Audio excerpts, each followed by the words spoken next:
Israel হামাসের প্রথম ধাপের যুদ্ধবিরতি শেষ হচ্ছে আগামী শনিবার। চুক্তি অনুযায়ী এবার দ্বিতীয় দফার আলোচনা কবে থেকে কার্যকর হচ্ছে বা আদৌ কি হবে নাকি ভেস্তে যাচ্ছে এ নিয়ে আলোচনা সর্বত্র।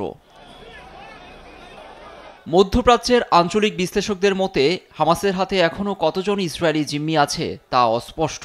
অন্যদিকে গাজায় যুদ্ধে ফেরা এবং ফিলিস্তিনিদের উচ্ছেদে ট্রাম্পের পরিকল্পনায় একমত ইসরায়েলি প্রধানমন্ত্রী নেতানিয়াহু, কিন্তু জিম্মি মুক্তি প্রশ্নে নিজ ভূখণ্ডেই ব্যাপক চাপে ইসরায়েলি প্রধানমন্ত্রী। এ নিয়ে বৃহস্পতিবার হামাস বিবৃতিতে জানায়, চুক্তি অনুযায়ী দ্বিতীয় ধাপ বেছে নেওয়া ছাড়া আপাতত ইসরায়েলি প্রধানমন্ত্রীর হাতে কোনো বিকল্প সুযোগ নেই। চুক্তির সঙ্গে সম্পর্কিত মধ্যস্থতাকারীদের সঙ্গে আলোচনায় যেতে তারা প্রস্তুত বলেও জানায় হামাস। দ্বিতীয় দফার চুক্তি বাস্তবায়ন হলে তৃতীয় এবং চতুর্থ ধাপ দেখবে বিশ্ব। মূলত দ্বিতীয় ধাপ বাস্তবায়ন হলেই গাজা থেকে বেশিরভাগ সেনা প্রত্যাহার করতে হবে আইডিএফকে। এদিকে আসছে 4 ফেব্রুয়ারি শীর্ষ সম্মেলনে বসছে আরব দেশগুলো।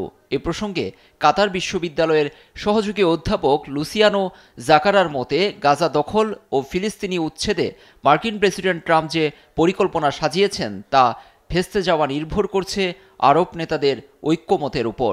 ওই সম্মেলনই হতে পারে গাজার ভবিষ্যৎ নির্ধারণ। উৎফর কবির, নিউজ ডেস্ক, দেশ টিভি।